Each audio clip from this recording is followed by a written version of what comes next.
O tema de hoje é bem especial. Repensando o direito penal. Porque notem o que acontece conosco. Quando você, estudante de direito, está no primeiro ano, aceita tudo. No segundo ano, você já recebe direito penal. Começa a discordar de algumas coisas. No início, algumas coisas que os professores falam, você aceita porque senão ele tira da zero para você. Mas você não concorda. Eu me lembro que, e nunca deixo de me lembrar, que na faculdade de Direito, no segundo ano, Direito Penal, o professor, na primeira prova, fez uma dissertação, que eu não lembro mais qual é, mas fez uma pergunta inesquecível, que não vou esquecer, nem a minha resposta e nem a dele. O professor perguntou, quais são os elementos da tentativa? Damásio respondeu, 2. Início de execução do crime e não consumação por circunstâncias alheias à vontade do agente. Professor, 0. E me deu só 6 naquela prova. Pedi revisão de prova. E naquele tempo era oral a revisão de prova. Você ficava diante do professor. Então eu expliquei ao professor, por que são 2 e não 3, como diz Basileu Garcia, que era o livro adotado e o senhor adotou essa posição na aula. Não são 3, como diz o Basileu, ou dizia naquele tempo. Início de execução, não consumação e dolo. Olha, eu expliquei que no segundo elemento, não consumação, por circunstâncias alheias à vontade do agente, já se encontrava a intenção de consumar o delito, que para mim era dolo. Mas o professor disse, não, Basileu está certo. E me reprovou, inclusive, na revisão. Eu tinha certeza, e tenho hoje, que o certo era o Damásio mesmo, e não Basileu Garcia, nem o meu antigo professor. E durante o curso, e depois do curso, você vai discorrendo a respeito de certas matérias e não adota aquela posição. Isso é terrível, porque você começa a brigar com as outras pessoas e com o próprio direito penal. Mas, hoje, eu estava ansioso a respeito de falar sobre um assunto que trata da organização criminosa, a Lei 12.850, de 2 de fevereiro, melhor dizendo, de agosto do corrente ano, que entrou em vigor no dia 19. O artigo 2º caput dá a definição de organização criminosa e exige 4 pessoas ou mais. Diante disso, o legislador foi obrigado a alterar o artigo 288 do Código Penal, que trata da quadrilha. Hoje não há mais o crime de quadrilha, há o crime de associação criminosa. De modo que, no sentido técnico, não temos mais quadrilha de 4. Agora vai ser difícil para professores que, como eu, estudaram o direito penal há dezenas de anos, dizer que quadrilha de 4 não existe mais. A quadrilha hoje é 3 ou mais pessoas. Não há mais quadrilha. Vai ser muito difícil, porque aquele que já deu 400 aulas em pouco tempo, vai ser difícil dizer o crime do artigo 288 do Código Penal, o denominado tecnicamente de associação criminosa. Alguém lá no fundo vai responder, quadrilha? Não, não há mais quadrilha. Para mim não vai ser fácil, porque a cabeça vai ter que pensar 2 vezes antes de referir-se ao artigo 288 do Código Penal. Então, hoje é preciso que, na organização criminosa, que exige outros elementos, haja no mínimo 4 pessoas.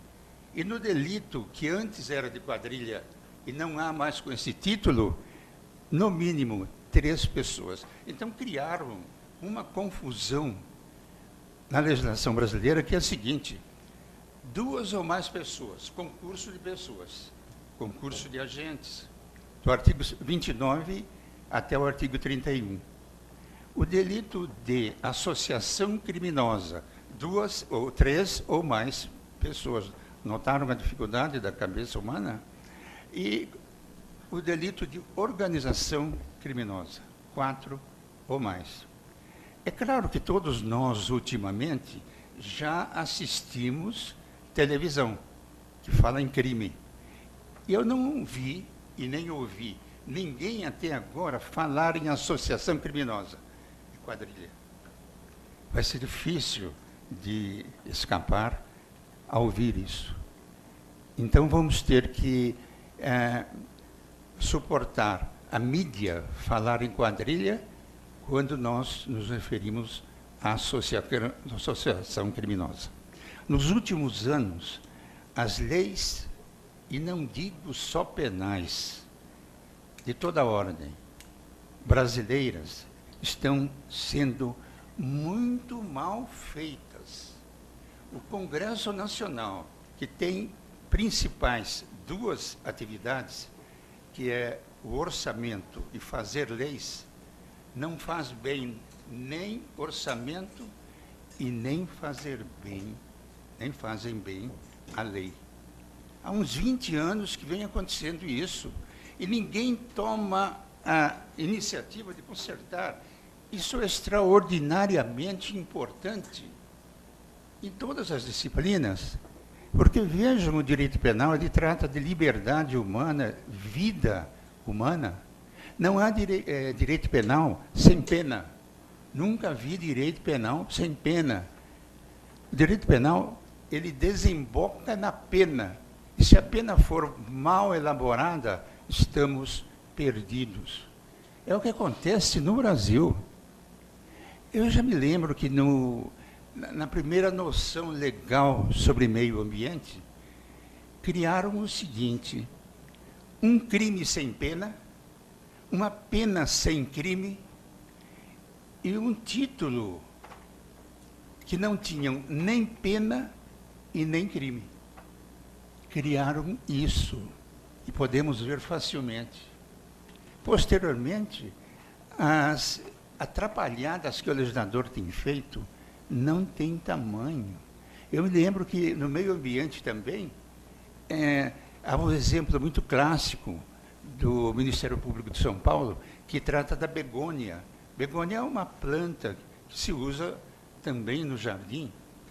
Se um sujeito, um sábado à tarde, anda de bicicleta e imprudentemente se desgoverna e mata uma begônia, ele responde por uma pena que é quase igual à tentativa de aborto. Está escrito isso. Mas eu estou na Lei 12.850. O artigo 2º, parágrafo 2º, e o artigo 24, que mudou a definição, o nome e a pena do delito de quadrilha, melhor dizendo, associação criminosa, há um erro inqualificável que está no artigo 288, parágrafo único. Quadrilha, antigamente, hoje, associação criminosa. Parágrafo único, trata de uma causa de aumento de pena. Qual é a definição? Diz assim, antigamente, o parágrafo único dizia: se a quadrilha é armada, a pena é aplicada em dobro. Era singela a forma de aplicar a causa de aumento de pena. Simples. Qual o novo tipo? O novo tipo, hoje, 288, parágrafo único, na lei nova, diz o seguinte: se a associação criminosa atua armada ou com a presença ou intervenção de criança ou adolescente, a pena é aumentada até a metade. Estou dizendo bem devagar. A pena é aumentada até a metade. Qual é essa até a metade? Qual é a metade? A metade é do caput. que não mudou a pena, reclusão de 1 a 3 anos. Então, a pena, se há uma das circunstâncias do atual parágrafo único, ela é aumentada, repito 1000 vezes, até a metade. Então, até 2 a 6 anos. Metade, é isso? Dobra na lei antiga. Dobra. Agora não, é até a metade. Até a metade hoje significa até 4 anos e meio. 4 anos e meio. Teria que a pena máxima do caput, mas a metade, 4 anos e meio. E eu pergunto, qual é o mínimo? As causas de aumento de pena, elas são fixas, metade, 1/6, ou são variáveis? 1/6 até metade, muito bem. Mas o que quer dizer até a metade? Eu digo o seguinte, é mais um erro do legislador, que está no atual parágrafo único do artigo 288 e no artigo 2º, parágrafo 2º da Lei 12.850, que trata de crime de organização. Organizar, compor uma organização, tem pena. E essa pena é aumentada também até a metade. Qual é o mínimo? Não diz. Esse foi um erro. E claro que não é erro voluntário. Não é uma escrita voluntária. É o legislador novo que fez a lei nova apressadamente.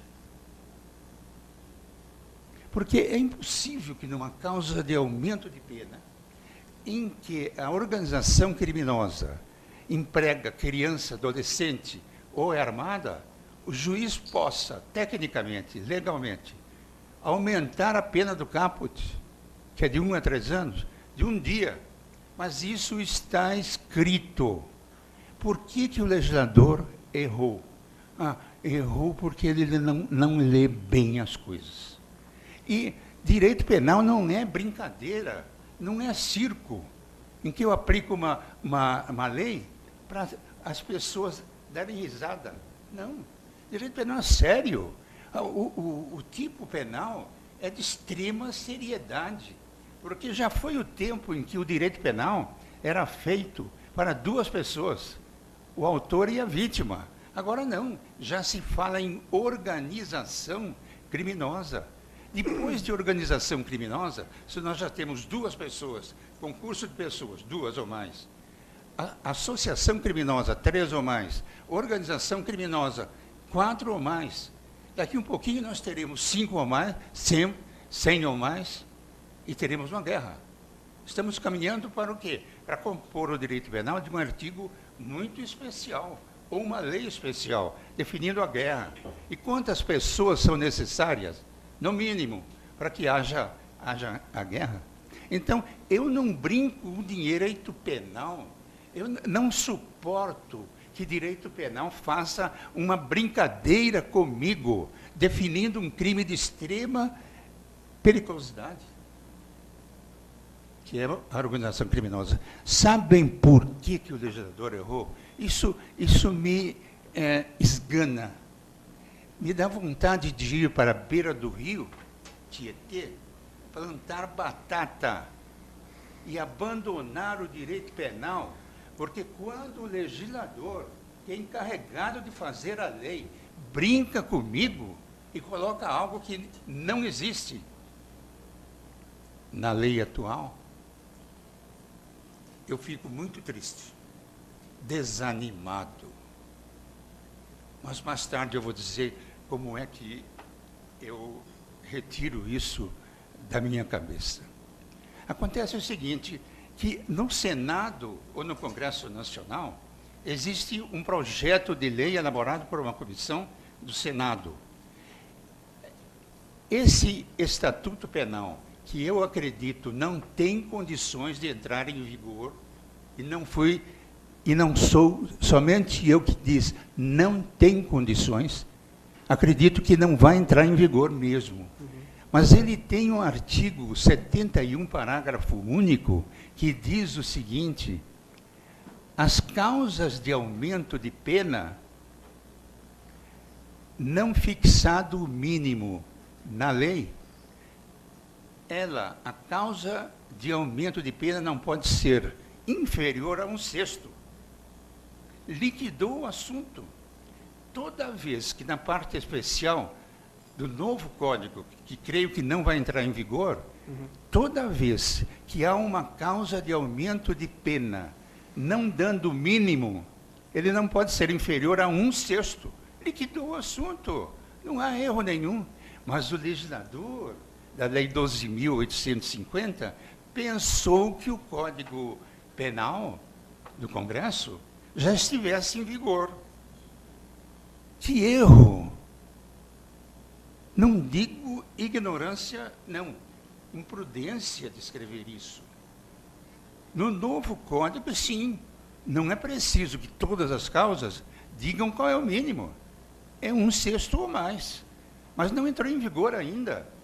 Nem o Código Penal vigente, nem a Lei 12.850 contém nenhum dispositivo como o parágrafo único do artigo 71. E puseram isso. Qual é a forma de resolver esse problema? Como resolver esse problema?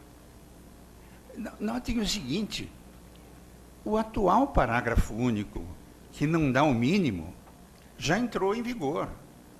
De maneira que todas as pessoas que cometeram crime na vigência da Lei 12.850 têm direito escrito a uma pena de aumento de 1 dia. Claro. Porque a lei mais benéfica, ela retroage ou é ultraativa. Se alguém aplicar uma causa de aumento de pena de 1 dia, está certo, porque o próprio Código diz isso. Mas o juiz sabe que ele não pode aplicar um mínimo de 1 dia. Isso é ridículo. É para todo mundo dar risada do Código Penal. Mas isso existe. Mas gostaria de falar sobre outros assuntos, porque repensando o direito penal. O que significa repensar o direito penal? O direito penal não é só a Lei 12.850. Gostaria também de tratar de um assunto que é o da maioridade penal. Devemos reduzir a maioridade penal? Não.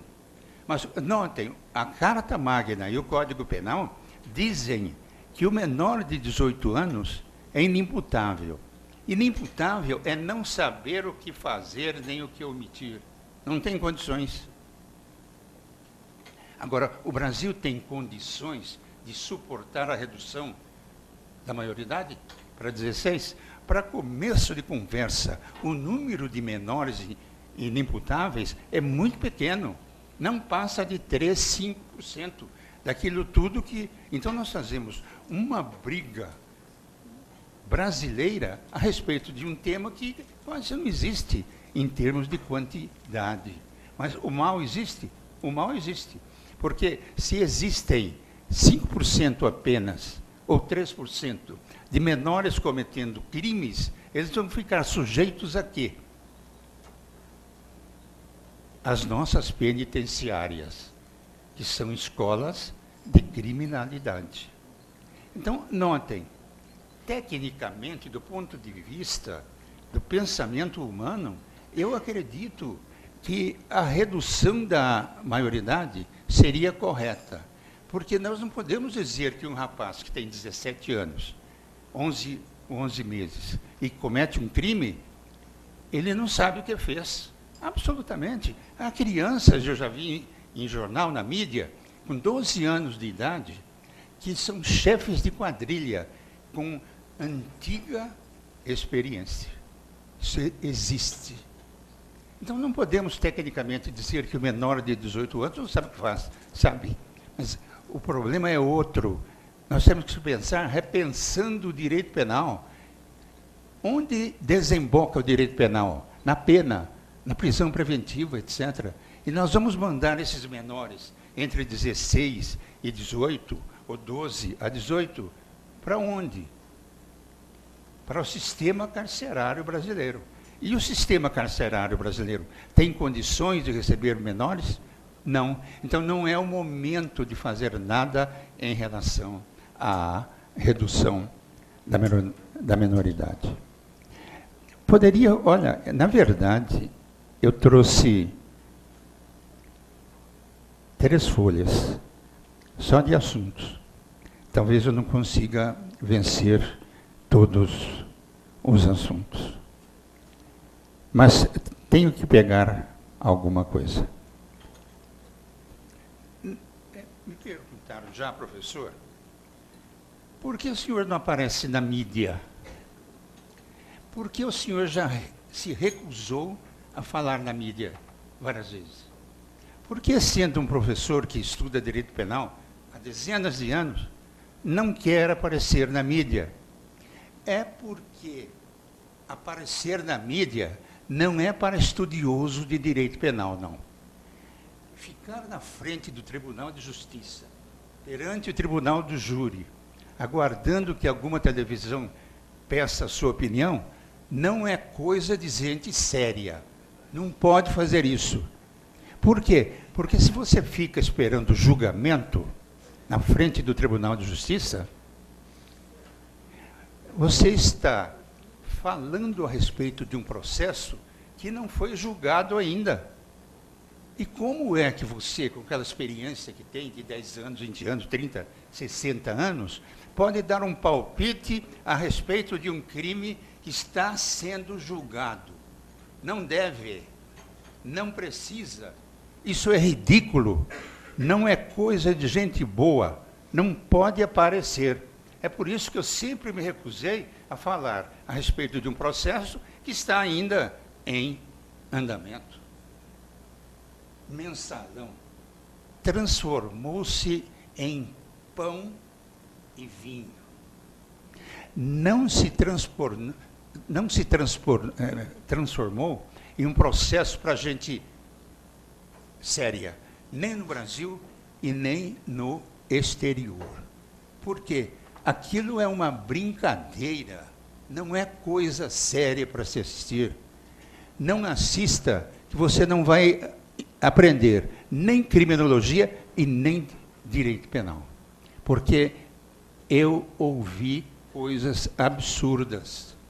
Até que, diante do mensalão, já se disse que a lei do domínio do fato, ela prescinde de prova.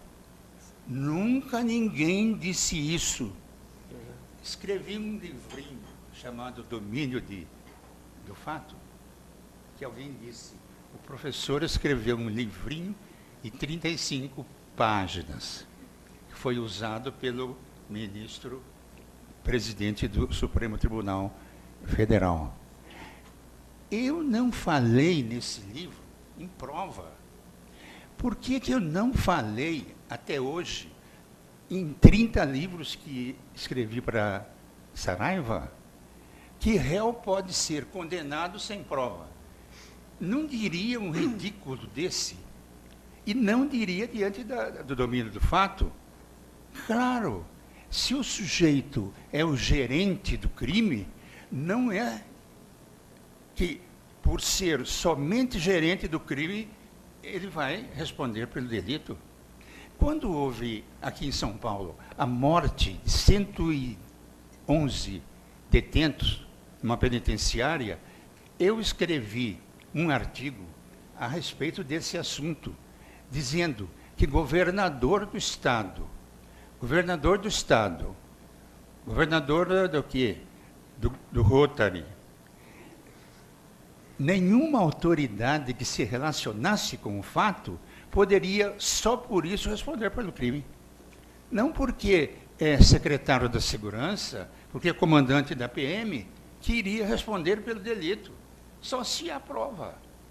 Então, o que o domínio do fato faz? Ele reparte as pessoas que participam do crime em determinadas categorias, chamando todos de autores. A diferença está essa aí, porque normalmente no direito penal há uma distinção, ou havia, entre autor E mandante, por exemplo, o mandante era tido como partícipe e o autor como executor do crime. No domínio do fato, não. Todo mundo tem que ser autor e dominador da sua vontade em relação a uma parte do delito. Só isso. Mas a mídia veio dizer que alguns dos condenados, e notem que já são condenados, não há prova contra eles. Eu não sei se há ou não.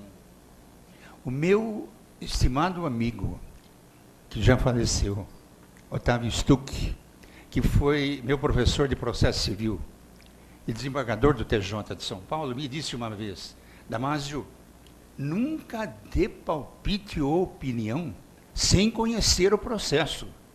Eu não conheço o processo do mensalão. Eu não sei se quando diz que fulano de tal foi o chefe, eu não sei se há prova de ele ter sido o chefe.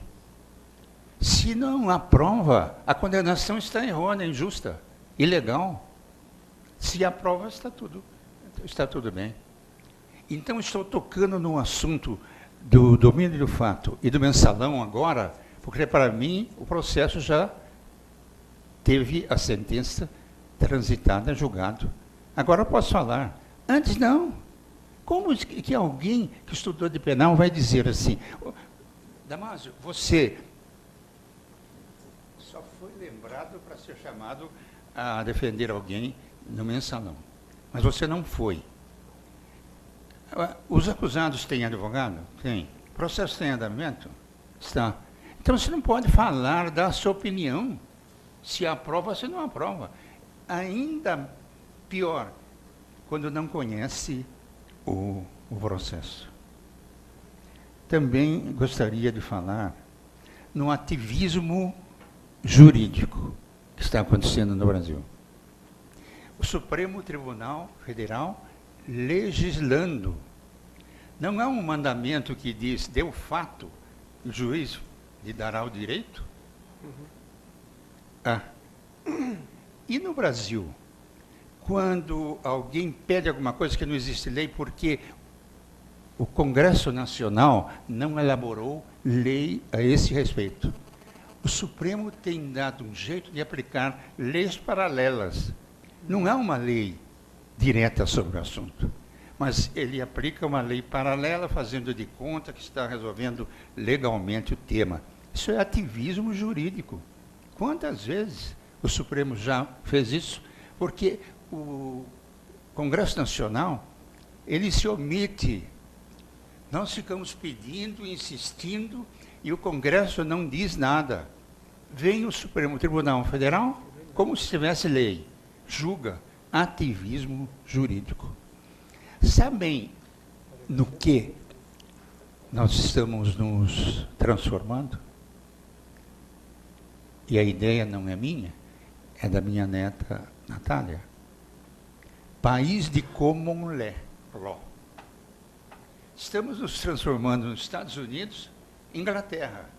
Não precisa lei, porque se você bater as costas do Supremo, ele vai dar um jeitinho de resolver, sem lei direta. E há quanto tempo nós estamos falando em ativismo jurídico? Há quanto tempo o Supremo Tribunal Federal vem julgando sem haver lei direta? E acredito, suponho, com seriedade, que os membros, os ministros do Supremo Tribunal Federal, sabem exatamente disso. O Congresso não legisla, então vamos legislar. Então gostaria que lembrasse, pelo menos essa parte da minha fala, é que o Brasil está se transformando num país de common law. Não há lei como Inglaterra e Estados Unidos. Gostaria de falar também a respeito de... Um minuto, que tem tanta coisa. Medidas provisórias. Onde já se viu um país que legisla com medidas provisórias. Isso não existe. Não é possível que o cidadão tenha que pautar a sua vida com medidas provisórias. Você dorme sem aquela medida e acorda no dia seguinte com uma medida provisória, mandando, como se já houvesse uma lei. É inacreditável que o país inteiro fique quieto diante disso. O Ministério Público fica quieto diante disso. Magistratura fica quieta, aplica uma medida provisória e não fala nada a respeito disso. E por que há medida provisória? Porque não temos um Congresso Nacional que seja eficiente e trabalhe. Agora, lei da Copa do Mundo existe? Lei da Copa do Mundo existe.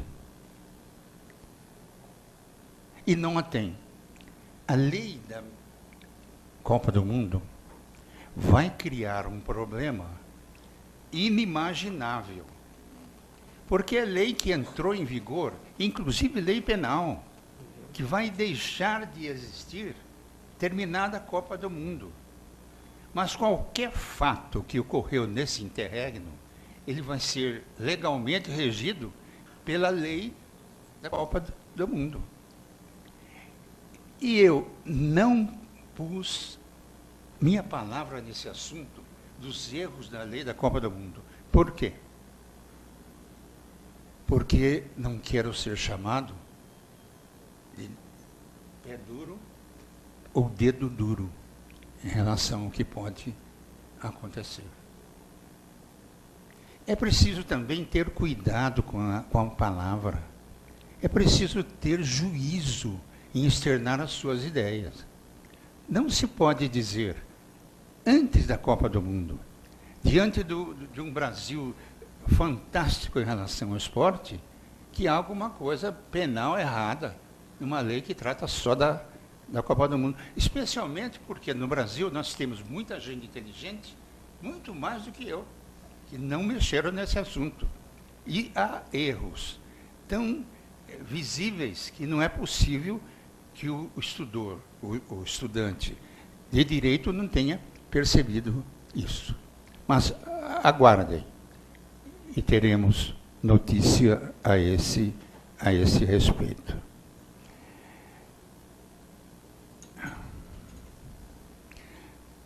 Nós não valorizamos a polícia. Não se dá valor à polícia brasileira. Polícia Civil, Polícia Militar, Polícia Federal. Eu conheço o problema da Polícia Militar do Estado de São Paulo. Falemos a verdade, ganham pouco. Eles não podem morar em cidade, têm que morar fora da cidade. Quando eles vêm trabalhar, eles deixam em barzinho a vestida ou a roupa de todo dia para vestir o quê? O uniforme. Por que no Brasil hoje está acontecendo de matar policial militar só porque é policial militar? Quantas vezes já viram, nós vimos, que o cidadão se revela por alguma circunstância que é policial militar, é executado na hora. Não quero saber quantos filhos você tem, se é casado ou não. E alguns supõe-se que sejam policiais militares. Morrem sem saber por quê. Tem acontecido isso no Brasil ou não? É porque nós não sabemos valorizar o policial militar. Nós temos que dar condições a essas pessoas, policiais militares, para que trabalhem. Dar vantagens para ele, porque ele enfrenta o bandido toda hora. Agora, notem o seguinte, nem a polícia militar valoriza o próprio militar. Porque quando ele participa de um tiroteio, ele tem que sair. Ele é internado durante algum tempo, passar por revisões psiquiátricas.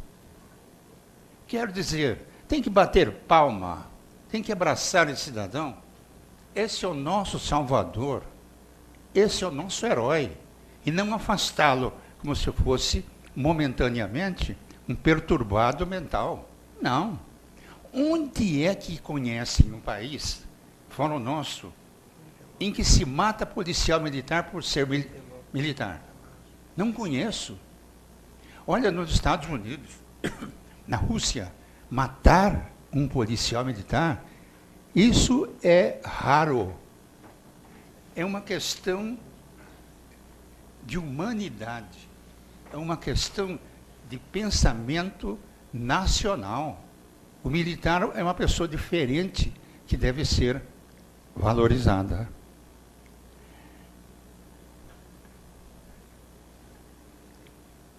Questão de manifestações. Vandalismo, manifestações legítimas. Devem estar lembrados que por causa de 20 centavos houve um protesto. Que país é esse? Não é por causa dos 20 centavos, não. É por aquilo que estava sob o assunto dos 20 centavos. As manifestações legítimas são legais também. Todos temos o direito de dizer o que está errado. E o governo federal, o governador do estado, deve bater palmas para aquele que diz que alguma coisa está errada. Tem que ser discutido. Agora, vandalismo. Como é que o Brasil deixou ocorrer vandalismo? Depredações, quebras de patrimônio público. Deveria ter uma forma de não deixar acontecer isso. Deixando acontecer isso, ficou difícil de provar o quê? Que alguns são vândalos e os outros são patriotas. Mas passo para outro assunto. A questão de enfrentar a criminalidade. Sabem por que há aumento de criminalidade? Todos nós sabemos. Impunidade, né? Mas por que existe impunidade? Por falta de governo. Por falta de autoridade. Não pode acontecer o que acontece. Que o cidadão vá até a polícia, converse, saia pela frente, dando risada de nós. Não poderia ser assim. Se nós deixarmos o criminoso praticar o delito de pequena ofensividade, ele vai passar como se fosse uma progressão criminosa para fato mais grave. Acredita que vai acontecer a mesma coisa. E notem, nós pensamos que a cabeça do criminoso é uma, quando é outra. Se abrirem a televisão, vão ouvir, é preciso mudar esse código, que a lei é muito fraca. Esse código penal é leve, ele só ajuda criminoso. É porque nós não entramos na cabeça do criminoso para ouvir o que ele pensa antes do delito. Nós estamos pensando, isso há dezenas de anos, que o criminoso, antes de cometer o delito, ele pensa da seguinte forma: agora o estupro é punido com 9 anos de reclusão. Eu não vou mais cometer estupro. Houve redução de estupro depois da lei? Não. E outros crimes? Houve redução de homicídio doloso depois que mataram a filha de uma autora de novela? Não.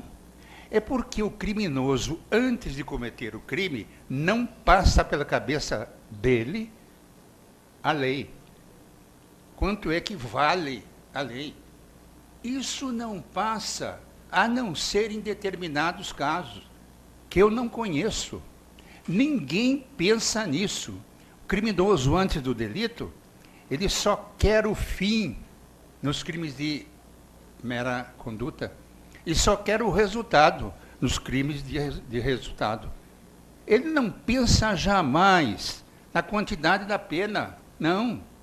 Isso é coisa do MP, do juiz. Este, quando vai proferir a sentença, que calcula a pena.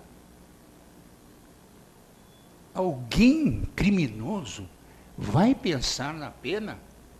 Olha, não disparo a arma, porque a pena é de 12 a 30. Homicídio doloso simples é de 6 a 20. Mas olha, 6 anos na cadeia é difícil. Isso não existe. Você não pode fazer lei para o criminoso respeitar a quantidade da pena. Isso não há. E como é que nós podemos combater a criminalidade? É com educação. Educação. Esperaram 100, 50 anos para melhorar alguma coisa. Por hoje, não dá. Professora primária. Eu conheci uma professora primária na Tailândia, numa visita a um ponto turístico, em que perguntei ao marido dela, o que o senhor faz no Japão? Eu sou fotógrafo. E a senhora?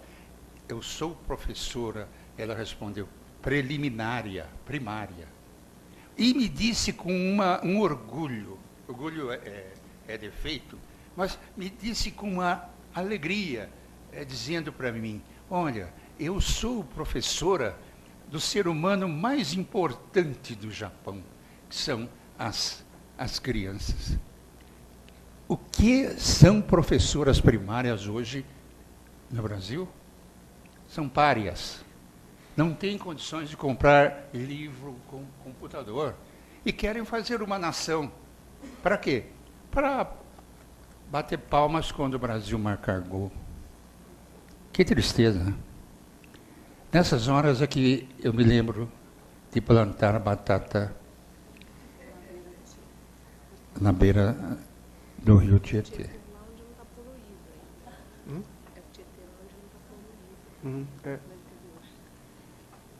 Falta de seriedade em pessoas que falam sobre direito penal sem compreender o valor do direito penal. Eu estou falando da mídia, que escreve ou fala, desejando outro direito penal, que não é o direito penal que eles falam. O meu não é. Aquela brincadeira. Que alguns dão risada fornecendo a notícia. Direito penal é coisa nossa. É coisa seríssima. Estamos fazendo aqui. Olhando no amanhã, olhando no passado. E você nunca pode parar no espaço. Tem que estar sempre pensando no futuro. E nunca adote as coisas e fique muito tempo nessas coisas. Porque o mundo varia todos os dias. Eu me lembro que, quando eu era criança, existia perto de nossa casa em Marília, uma japonesa chamada Dona Maria. Eu era um moleque Damásio, 6, 7 anos. E ela me dizia, menino Damásio, quando acorda cedo, tem que ir primeiro ver flor lá no quintal. Ver plantação lá no quintal. Só depois, menino Damásio limpa a cara e vai tomar café. Hoje, eu não posso mais fazer isso. E digo com mágoa, porque eu não posso fazer aquilo que eu gosto. Primeiro eu tenho que ir no computador, ver se tem alguma notícia, porque eu não posso enfrentar aluno sem ler o que aconteceu ontem. E notem que os jornais já dão hoje notícia até às 8 horas da noite, do dia anterior. Eu não posso ir no dia seguinte falar a um aluno que quer ser juiz, promotor ou delegado, sem ler o que aconteceu ontem. E sou obrigado também a assistir Record e Bandeirantes, que são as melhores estações para notícia. Porque eu não posso vir aqui e você perguntar para mim, professor, houve um crime ontem à noite, etc, etc. O que o senhor pensa disso? E eu vou dizer para ele, Kuma, nem soube o que aconteceu ontem. Então eu não tenho tempo cedinho para ver flores.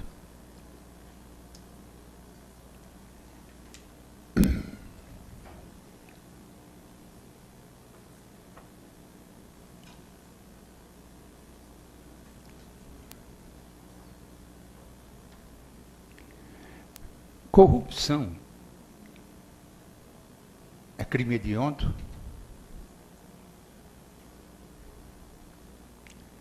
Dez minutos eu tenho? 10 minutos só? Vamos ver então algo de importante que eu deixei.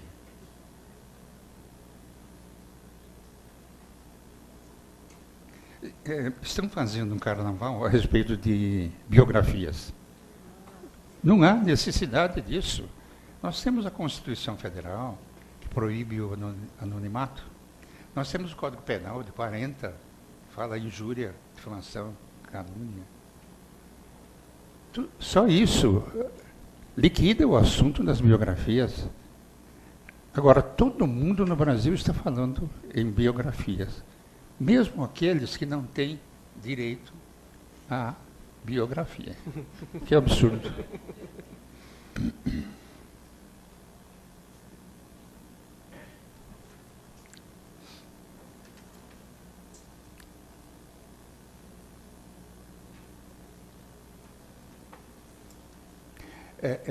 É o Brasil.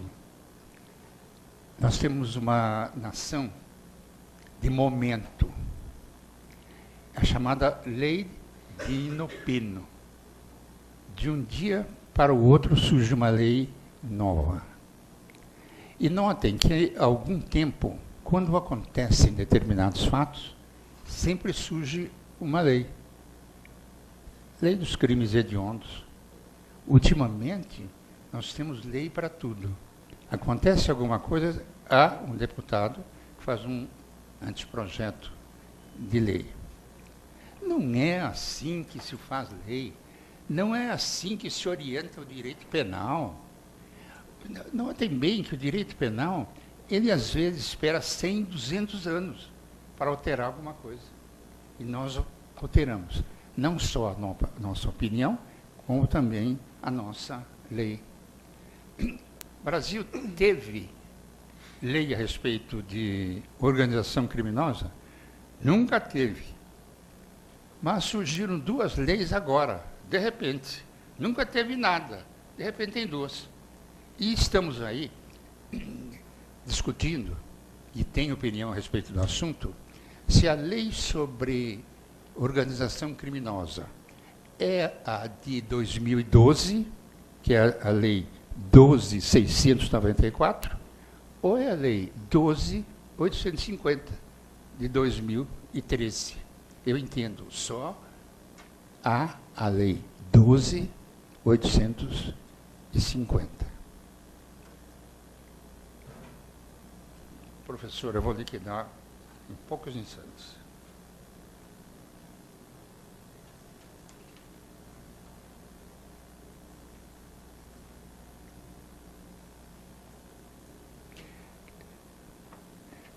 crime cibernético. Olha, nós estamos criando alguma coisa que soubemos como começou, mas não sabemos como é que vai terminar. É questão da capacidade de usar o computador. Nós não estamos criando juízes, promotores, delegados, ministros que entendam para punir os autores de crimes cibernéticos. Não acordamos para o tema ainda. Estamos também criando uma categoria de pessoas que nunca enfrentamos, que são aqueles que entendem do computador. Levam uma vantagem tão grande que estamos criando duas sociedades. Uma que não sabe nada de computador, porque saber pouco é a mesma coisa que não saber nada. E a outra que sabe muito de computador. Notem ultimamente como há uma ou duas pessoas faladas a respeito disso no mundo inteiro. Tem alguma coisa a ver com direito penal? Claro que tem, porque há muitos anos em Paris, alguém do Ministério da Justiça de lá disse: enquanto nós estamos aqui discutindo como punir, reprimir, prevenir, as organizações criminosas, já existia aquele tempo, há poucos anos, estão estudando como é que se engana brasileiro por intermédio do computador. Notem a polícia e o Ministério Público, que quando há um crime, eles têm dificuldades em arranjar autoridades que conheçam do assunto. Talvez eu esteja aqui.